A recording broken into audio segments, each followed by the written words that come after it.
마태복음 5장 38절부터 42절까지 말씀이 되겠습니다. 신약성경 7면입니다. 마태복음 5장 38절부터 42절까지 말씀입니다. 또 눈은 눈으로 이는 이로 갚으라 하였다는 것을 너희가 들었으나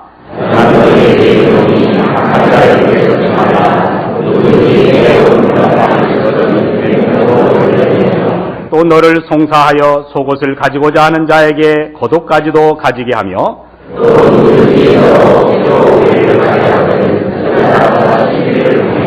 함께 봅니다. 내게 구하는 자에게 주며 내게 구고자 하는 자에게 거절하지 말라. 아멘. 이제 옥하는 목사님 나오셔서 악한 자를 대적지 말라 하는 제목으로 말씀 전해 주실 때에 큰 은혜 받으시기 바랍니다.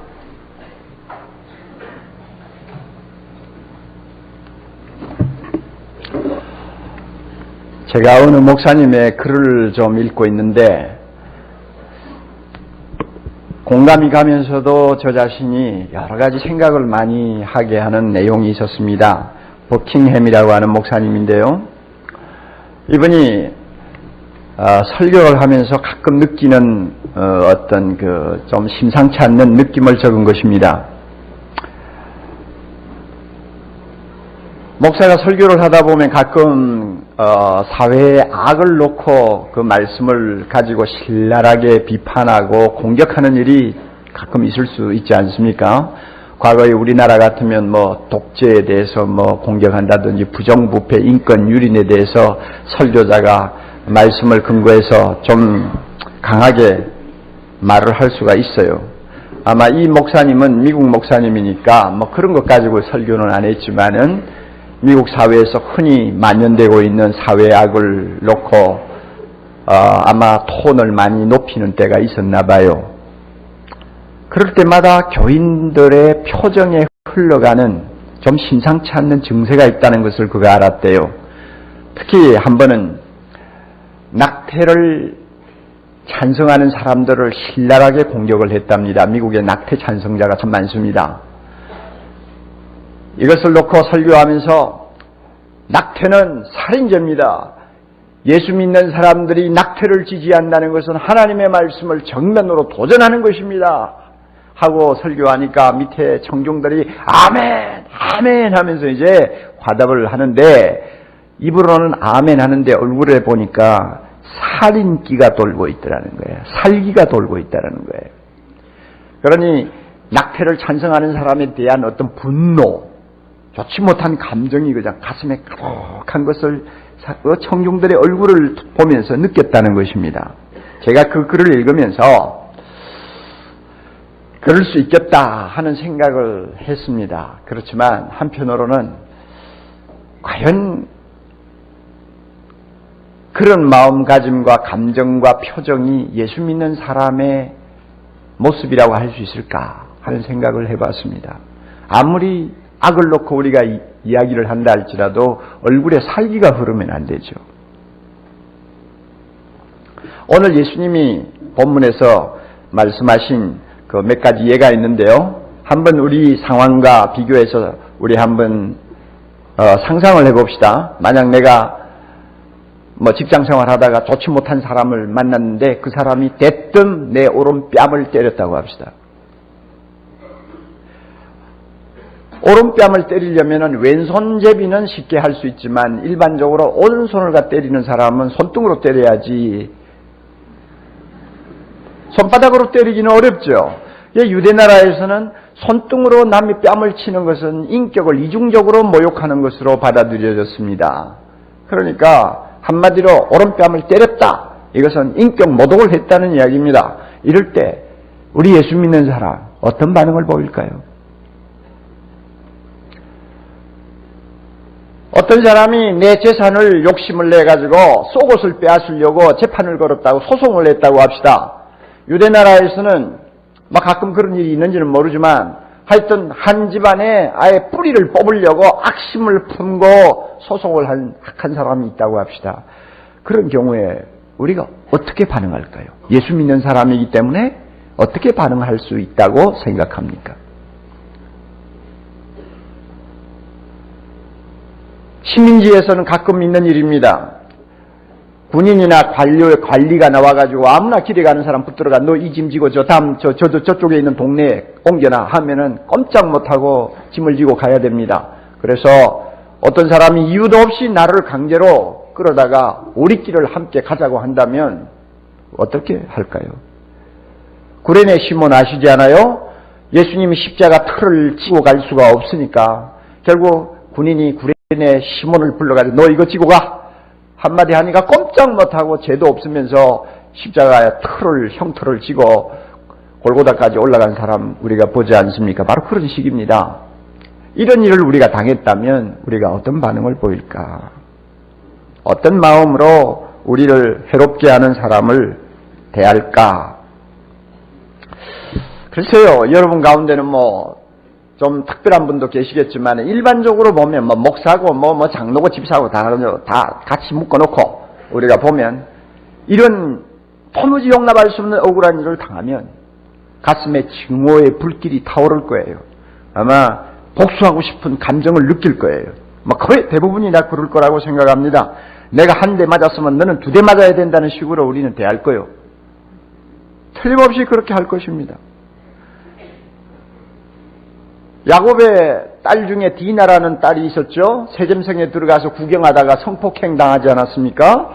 그러면 참 억울한 일이죠. 그러나 하나님의 백성이니까 세상 사람들이 그 문제를 처리하는 것과는 좀 다르게 처리해야 되는데 디나의 오빠들이 돌아와가지고 여동생이 그렇게 성추행을 당했다는 사실을 알자 가만히 둘 수가 없다 해가지고 자기들이 모의해가지고 들어가서 세겜성에 있는 남자는 전부 다 시도 없이 칼로 찔러 죽였지 않습니까? 이게 인간의 본성입니다. 여동생 성폭행 당한 거하고 그 성에 있는 남자들의 모든 생명하고 맞바꾼다. 이것은 보복치고는 너무나 잔인한 보복이에요.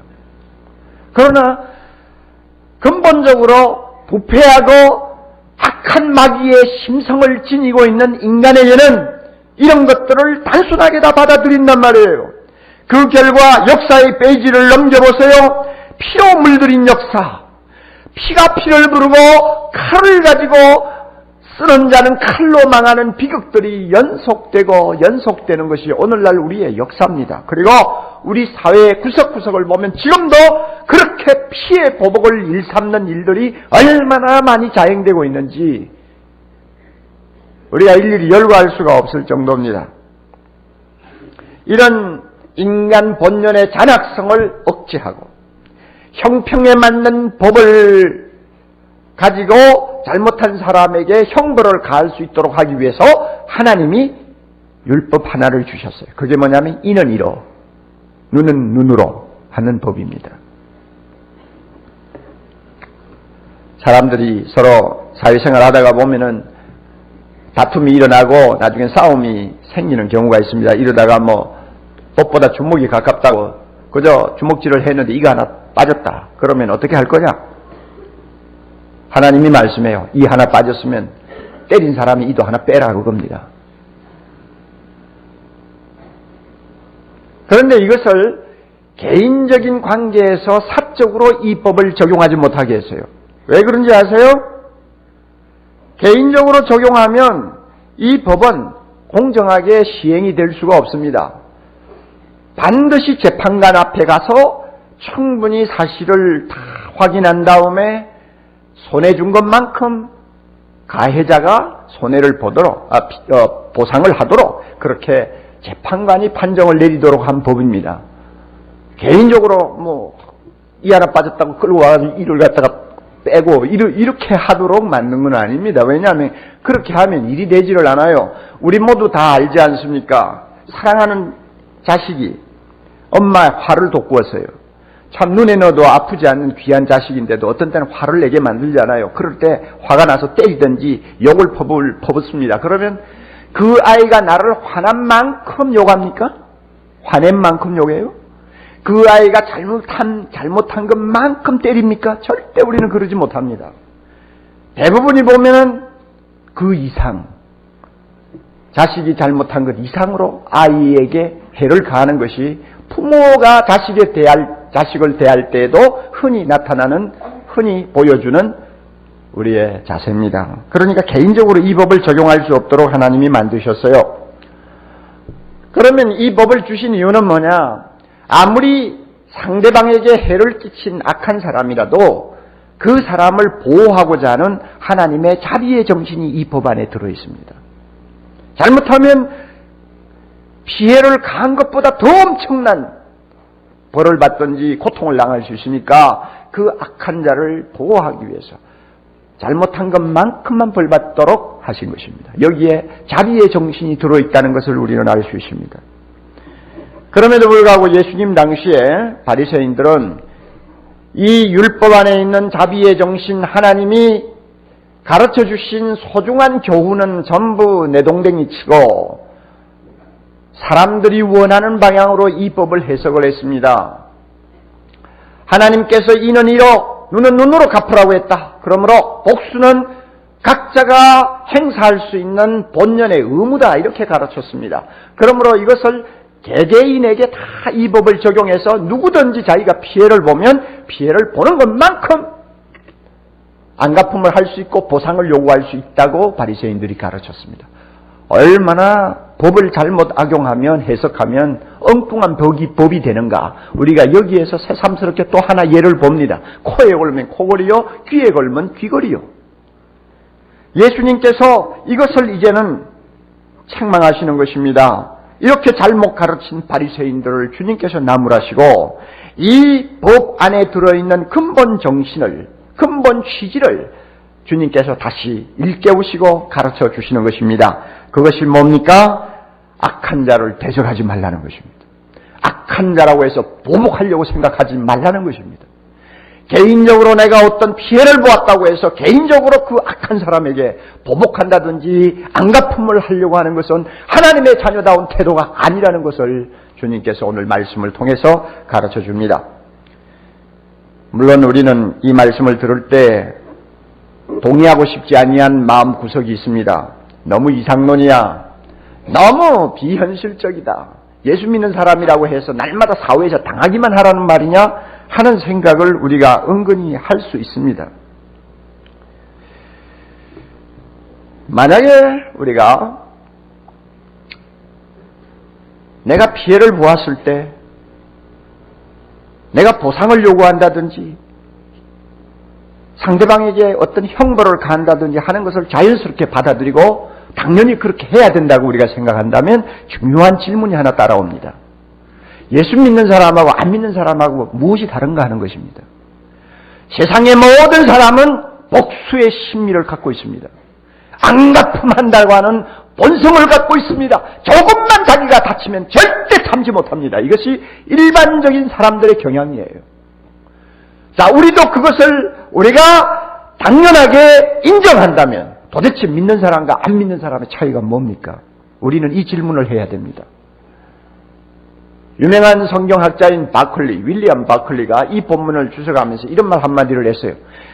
예수님이 하신 이 말씀이야말로 기독교가 보여줄 수 있는 윤리의 가장 독특한 성격을 지니고 있다고 그랬어요. 다른 말로 말하면 예수 믿는 사람들이 보여줄 수 있는 윤리의 독특함이 무엇인가를 이 본문을 통해서 보여줄 수 있다는 것입니다. 따라서 악한 자를 대적하지 말라고 하는 주님의 말씀대로 우리가 살면 예수 믿는 사람 다움을 보여주는 것이고, 만약에 악한 자를 대적하지 말라는 말씀이 비현실적이라고 생각하고 세상 사람들과 똑같이 반응을 한다면 우리는 예수 믿는 사람의 모습을 보여줄 수가 없다는 이야기입니다.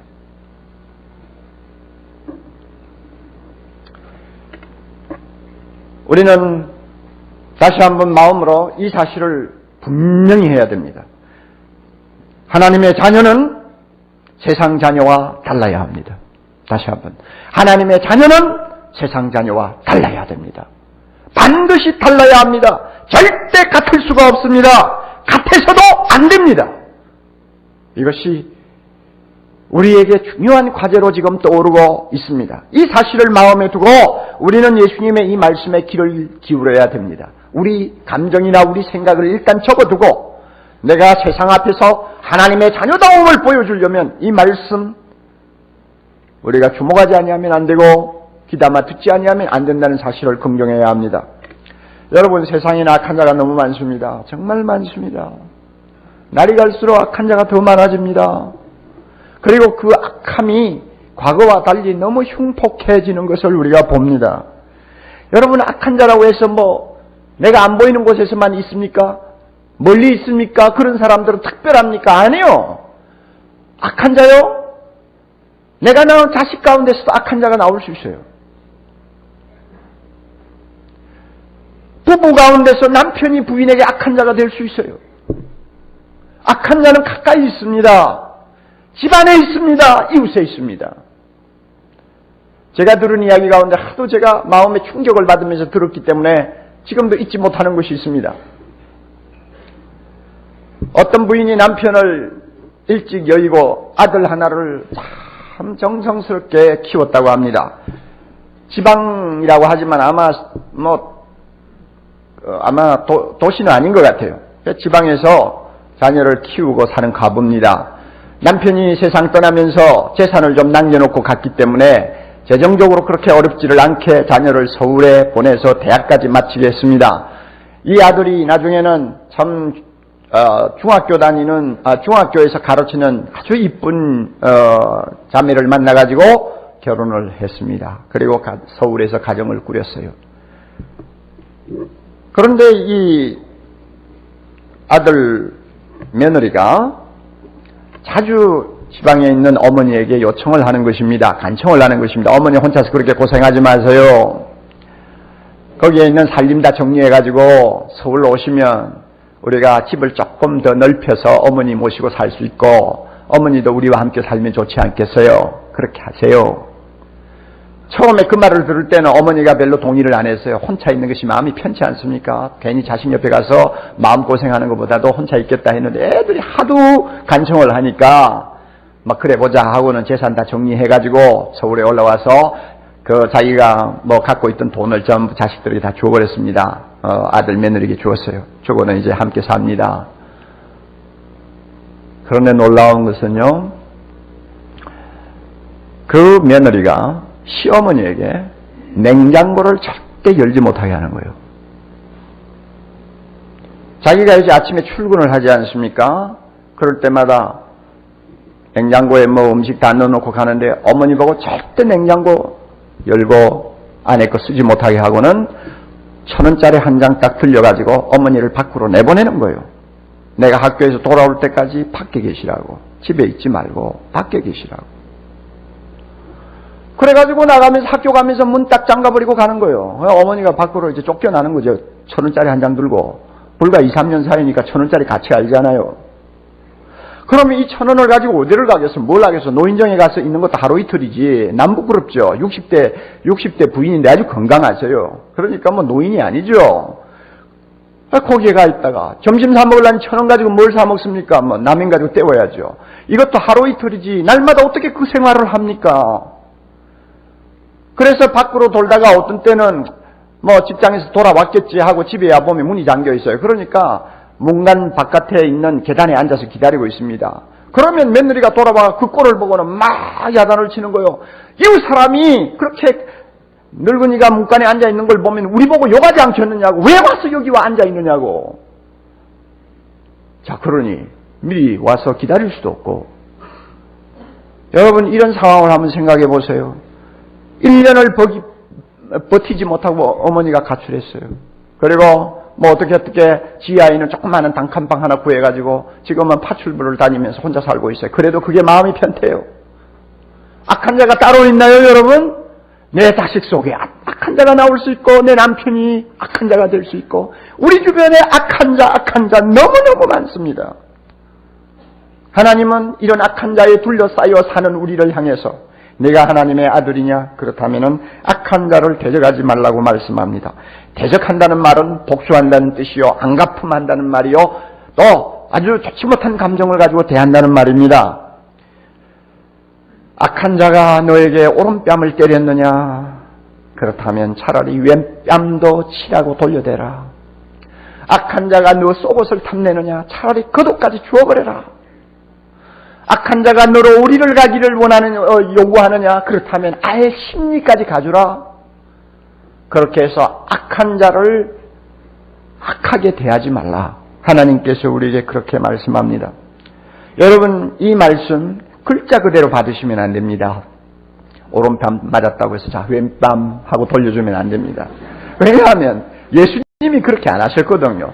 예수님이 십자가를 앞두고 재판을 받으실 때 법정에서 그 참 재판 자체가 불법이었지 않습니까? 그런데 옆에 있던 어떤 군인 하나가 예수님의 뺨을 쳤어요. 그럴 때 예수님이 오른뺨을 맞았구나, 왼뺨 여기 있다 이러지 않았어요. 예수님이 항의했어요. 왜냐하면 법정에서 피고가 서 있는데 어떤 혐의가 분명히 밝혀지기도 전에 어떤 육체적인 고통을 가하는 것은 그거는 어느 나라 법에도 용납할 수 없는 거죠. 그런데 하물며 하나님의 법이겠습니까? 네가 왜 율법을 어기고 나를 치느냐? 주님이 그렇게 분명히 항의를 했어요. 그러므로 이걸 글자 그대로 받으시면 안 돼요. 그리고 또 이 말씀을 우리가 잘못 오해하면 사회에서 악한 자를 절대 제재해서는 안 되고 그들에게 벌을 가해서는 안 된다는 극단적인 해석을 하기 쉽습니다. 위대한 문호 톨스토이가 그와 같은 해석을 해가지고 경찰도 만들어서는 안 되고 군인도 있어서는 안 되고 전쟁도 해서는 안 되고 어떤 악도 상대해서는 안 된다 이렇게 이상론을 펴다가 결국 그가 종말에 가서 후회를 한 일이 있습니다마는 공권력을 부정하는 것 아닙니다. 하나님께서는 국가를 주셨습니다. 공권력을 허락하셨습니다. 그리고 국가의 공무원들의 손에 칼을 쥐어주어서 법을 쥐어주어가지고 사람들의 악한 것을 견제하게 하고 악인들을 사회로부터 일정 거리에 유지해서 그들이 함부로 사람들을 해치지 못하도록 했습니다. 그리고 악한 일을 행한 사람은 특별히 격리시켜서 그의 악에 해당하는 벌을 가하도록 했습니다. 이것을 부정하는 말씀이 아닙니다. 그러므로 이런 말씀을 볼 때 우리가 주목을 해야 됩니다. 주의를 해야 돼요. 그럼 뭐냐? 이 말씀의 요점이 뭡니까? 하나님의 자녀된 우리가 세상을 살다 보면 개인적으로 악한 사람과 어떤 관계를 맺을 수가 있어요. 악한 사람과 어떤 이해관계에 걸릴 수 있고 그렇게 해서 우리가 손해도 보고 모욕도 당하고 고통을 당할 수도 있습니다. 왼뺨을 돌려대라는 뜻이 뭡니까? 너가 모욕을 당하게 될 때는 그것 가지고 너무 가슴앓이 하지 말고 모욕을 차라리 당해라. 대적하지 말고 모욕을 당해라. 그런다고 내가 죽는 거 아니다. 너는 하나님의 아들, 딸이 아니냐? 하나님이 계시는데 모욕 좀 당했다고 내가 망하냐? 뼈가 부러지냐? 집안이 깡그리 어떻게 부서지냐? 그러니까 당해라 그 말입니다. 어떤 사람 때문에 재산 손해봤다. 그냥 손해봤다는 그것으로 끝내라. 그걸 배상하기 위해서 악으로 대하지 말고 손해보면 손해봐라. 너의 축복이 하늘로부터 임하는 것이지 네가 움켜쥐고 놓지 않는다고 네 축복이 남아있는 거 아니지 않느냐 그 이야기요. 어떤 사람이 너의 인권을 침해하고 네 자유를 침해해서 하기 싫은 일을 억지로 강제로 시킬 때는 아예 심리까지 가주라. 그저 이왕 그렇게 된 바에는 기쁜 마음으로 봉사해주라. 누가 너를 이용해서 뭘 좀 해먹기를 원하느냐? 막을 수 있으면 막아야 되겠지만 도무지 피할 수 없는 상황이면 차라리 기쁜 마음으로 아예 그를 위해서 희생할 거는 희생해주라 그 이야기입니다. 이것이 바로 악인을 악으로 대하지 말라는, 대적하지 말라는 주님의 말씀의 핵심입니다. 이 말씀이 얼마나 생명과 같은 진리인지 아세요? 우리 생각에는 내가 모욕을 당하면 마음껏 분풀이 해주어야 나도 편할 것 같죠? 내가 재산의 손해를 보았다. 그러면 악에 받쳐가지고 어떤 방법을 가지고라도 그 재산 손해본 거 배상받아야 되겠다. 우리 그렇게 생각하고 그렇게 되어야 내가 평안하고 행복할 것 같죠?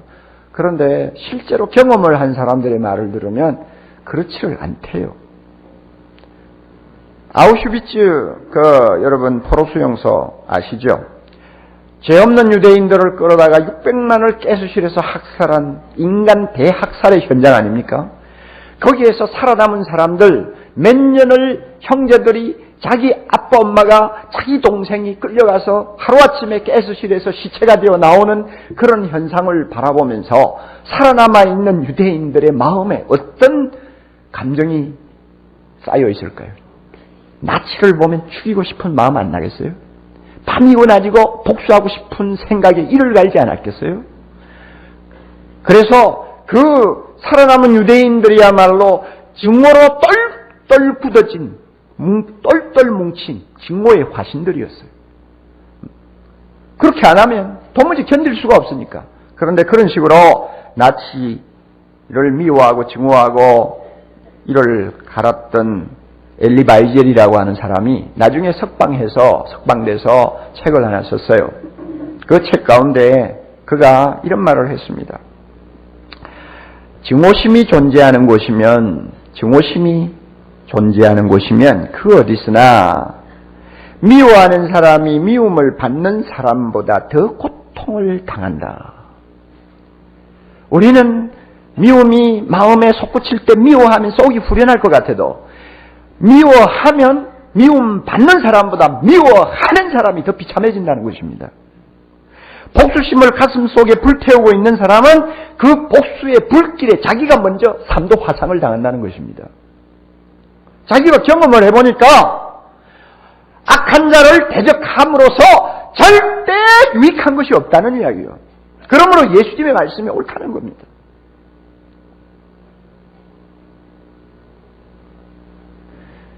여러분, 예수님이 이런 교훈을 우리에게 주시는 것은 우리를 사랑하시기 때문이라는 것을 믿으시기 바랍니다. 우리를 너무 사랑하기 때문에 악인으로부터 우리를 보호하기 위해서 주님이 이 말씀 주신 것이라는 걸 꼭 믿어야 합니다.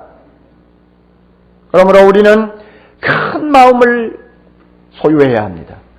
아주 큰 마음요. 악한 사람이라도 포용할 수 있는 마음 말입니다. 내가 모욕을 당하고 손해를 보고 내가 고통을 당해도 상대방을 미워하지 아니하며 복수하고 싶어 하지 않는 큰 마음 말입니다. 이 마음을 우리가 소유해야 됩니다. 이 마음이 누구의 마음입니까? 예수님의 마음입니다. 예수님의 마음을 우리가 소유해야 합니다. 우리가 예수님을 따르기를 원하고 예수님처럼 되기를 원하는 간절한 소망을 가지고 신앙생활을 한다면 우리 마음에 예수님의 마음이 우리를 차지해야 되고 예수님이 다스리는 천국이 우리 마음에 있을 때 악인을 포용할 수 있습니다. 예수님께서는 악한 자를 미워하거나 보복하지 않으셨습니다. 예수님만큼 멸시당한 분이 누구 있습니까? 예수님만큼 모욕당한 사람이 누가 있습니까? 예수님만큼 공개적으로 침뱉음을 당하고 뺨 맞은 사람이 누가 있습니까? 예수님만큼 발가벗긴 채 십자가에 매달린 젊은이가 어디 있습니까? 죄 없는 분이면서도 그와 같은 모욕과 고통을 당하심에도 그는 악한 자들을 저주하신다든지 증오하시지 않았습니다. 오히려 십자가에서 죽어가면서도 아버지여 저들의 죄를 용서하여 주옵소서. 저들이 자기가 무슨 짓을 하고 있는지도 모르고 저럽니다. 하나님 용서해 주세요. 이것이 우리 주님의 마음이었어요. 예수님을 믿는 하나님의 자녀는 이런 마음을 지녀야 된다는 것입니다. 예수님께서는 악한 자들을 불쌍히 여기셨습니다.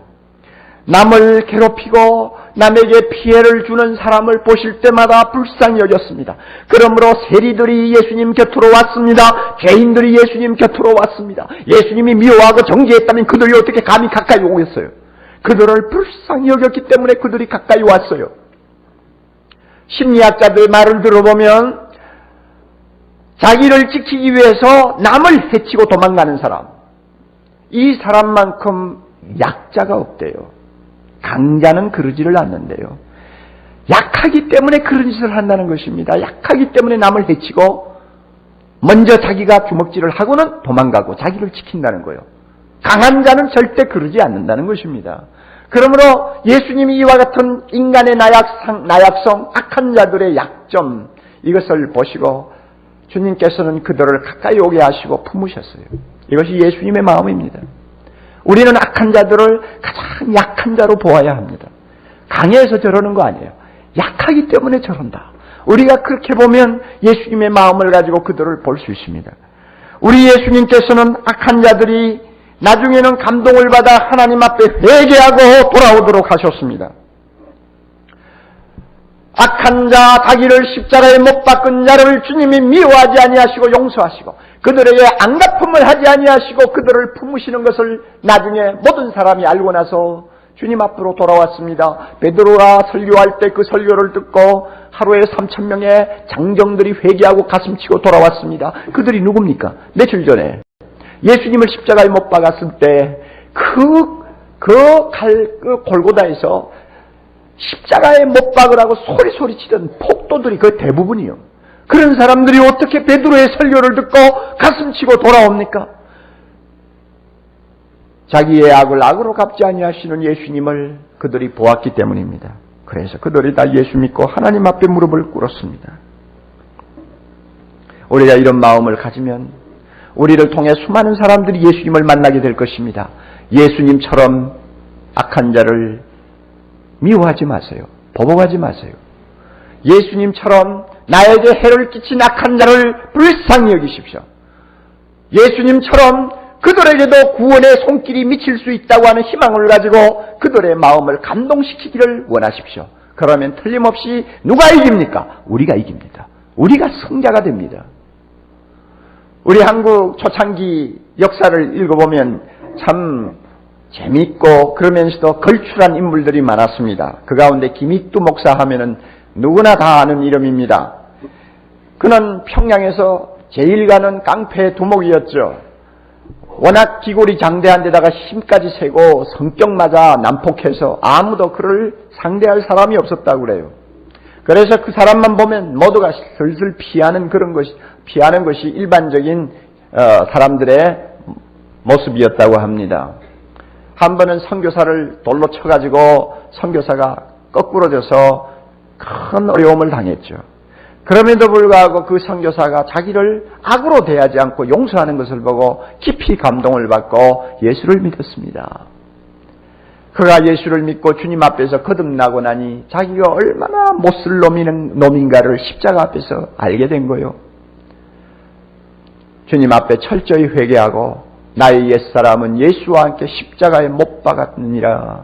그는 그렇게 고백한 다음 자기가 자기 옛사람이 죽었다는 것을 사람들에게 좀 더 공적으로 알려주기 위해서 부고장을 썼습니다. 부고장을 썼는데 그 내용은 옛날에 김익두는 죽었다 이렇게 써가지고는 사방에다 뿌렸다고 합니다. 사람들이 그걸 받아보고는 씩 웃었죠. 믿기지 않으니까 반신반의했습니다. 어떤 사람이 김익두를 한번 시험해보자. 정말로 옛사람이 죽었나 한번 시험해보자 생각하고는 추운 겨울이었나 봐요. 물통에 물을 잔뜩 담아가지고 김익두가 지나가는 길에 딱 서서 기다리고 있었답니다. 성경책을 이렇게 끼고 김익두가 지나갑니다. 가까이 오는 것을 보고는 물통을 그냥 뒤집어 씌웠어요. 머리로부터 발끝까지 그냥 흠뻑 뒤집어 썼습니다. 물을 이렇게 뒤집어 쓴 김익두 씩 웃으면서 그 형제를 바라보더니 하는 말이 자네 말이야 내가 예수 믿고 옛사람이 죽은 것을 참으로 기뻐하게 만약 그렇지 않았다면 오늘 너는 요절이 났을 거야. 평안한 얼굴로 씩 웃으면서 그렇게 말을 하는 그 말에 이 물 뒤집어 씌운 사람이 감동을 받은 거요. 그리고 예수 믿었어요. 악을 대적하는 자가 승자입니까? 아닙니다. 악을 대적하지 않는 자가 악인을 대적하지 않는 자가 승자입니다. 이것이 하나님의 말씀이 보여주는 진리요. 또 위대한 우리 선배들이 보여준 진리요. 또 우리가 이 말씀대로 실천했을 때 우리가 분명히 확인할 수 있는 놀라운 진리입니다. 이런 이유로 우리가 성경 여기저기 보면 예수님의 이 교훈이 그대로 반영된 말씀들이 많이 나옵니다. 로마서 12장 17절 이렇게 말씀합니다. 아무에게도 악으로 악을 갚지 말고 모든 사람 앞에서 선한 일을 도모하라.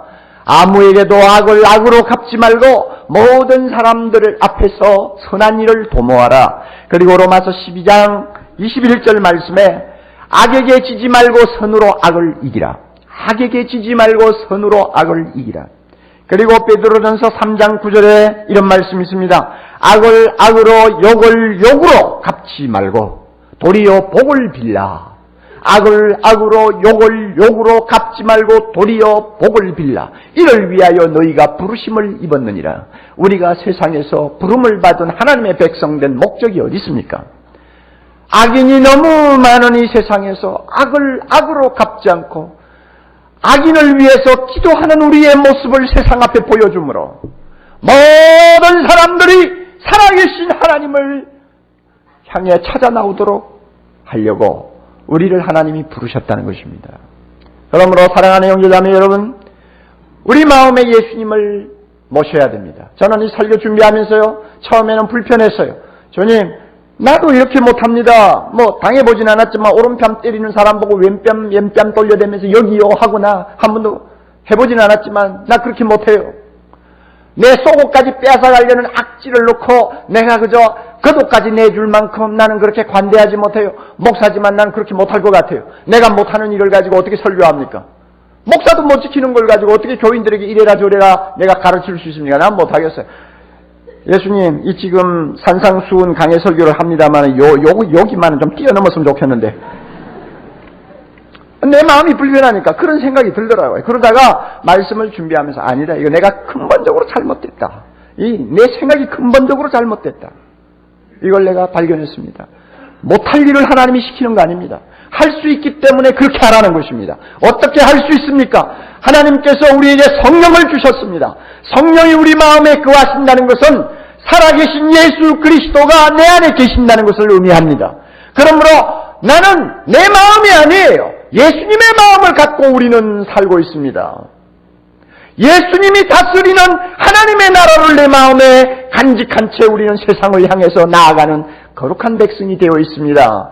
내가 내 마음을 가지고 이 말씀대로 살라고 하면 못하죠. 그러나 예수님의 마음을 내 안에 갖고 있으면, 내 마음이 아니고 주님의 마음이면 주님이 교훈하신 이 말씀대로 악인을 대적하지 아니할 수 있는 것입니다.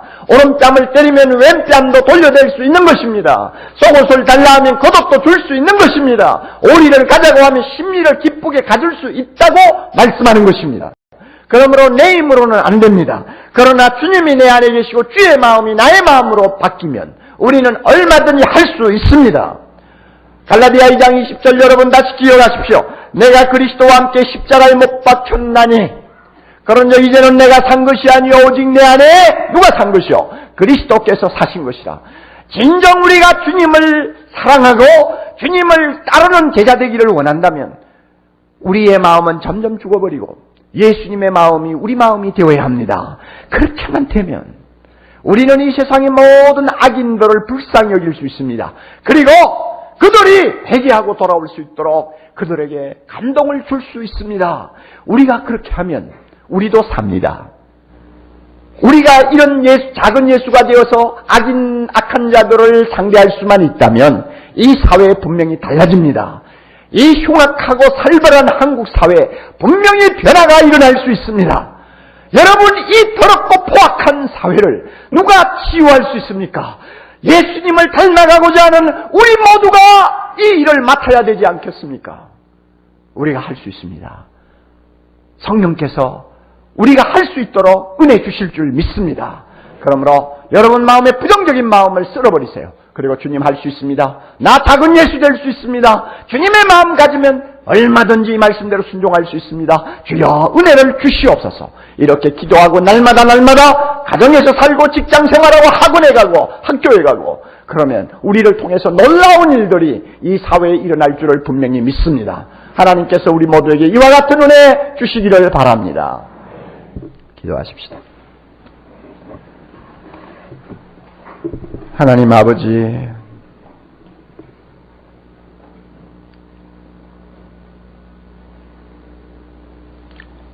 예수 그리스도의 피로 우리를 하나님의 자녀 삼으신 하나님 아버지께서는 우리 모두가 하나님처럼 되기를 소원하고 계십니다. 예수님의 마음을 가지고 악한 자들이 설치는 이 세상에서 하나님 아들다운 모습을 보여주기를 오늘도 원하고 계십니다. 그럼에도 불구하고 지금까지 우리 마음에는 너무나 많은 분노가 쌓여 있음을 고백합니다. 우리 마음에는 보복하고 싶은, 안갚음하고 싶은 복수심이 하루에 몇 번씩 내 마음속에 고개를 드는 일들이 많았음을 고백합니다.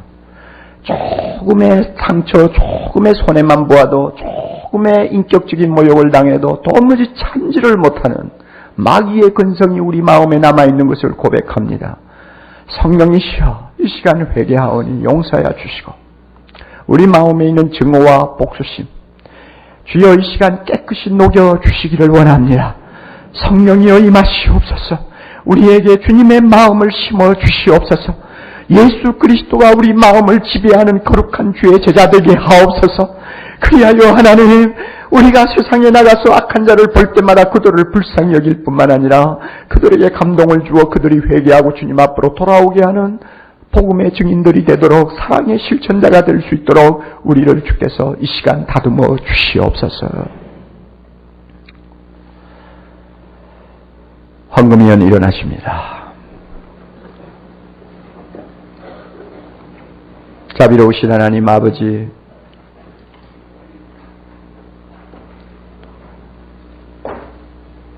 우리 하나님이 우리에게 주신 은혜 참 너무 큽니다. 너무 많습니다. 날씨가 몹시 추우니까 하나님이 우리에게 주신 은혜가 더 지극함을 우리가 생각합니다. 우리를 구원해 주신 것도 감사할 뿐 아니라 우리에게 이만한 건강 주신 것도 감사하오며, 하나님 아버지여, 우리에게 일용할 양식 주시고 이 추운 날씨에 따뜻한 가정 주시고, 자비로우신 주여 교회를 주시고, 우리가 기댈 수 있는 국가를 주시고, 우리 이웃들을 주신 거 너무 감사합니다. 이 모든 은혜를 우리가 받고서도 주 앞에 감사하지 못하는 일들이 너무나 많았음을 회개합니다.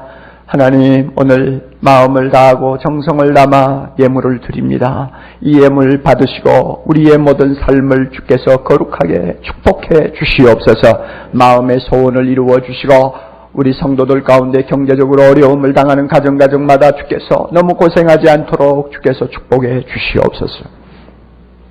병든 자들을 주님이 찾아가셔서 병상에 있는 신음하는 주의 자녀들을 위로하시고 주님이 꼭 고쳐주시옵소서.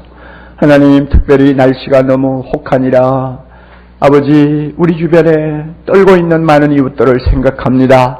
우리가 눈으로 보지 못하기 때문에 그들을 돕는 일들을 하지 못하지만 저 달동네 저 높은 언덕 위에 있는 조그만한 초막에서 하나님, 또 주님 허물어가는 조그마한 학구방에서 남모르게 밤새도록 떨며 눈물 짓는 이웃들이 얼마나 우리 서울에도 많은지 모릅니다. 주님, 그들을 불쌍히 여겨주시고 우리도 그들을 도울 수 있게 해주시기를 바랍니다.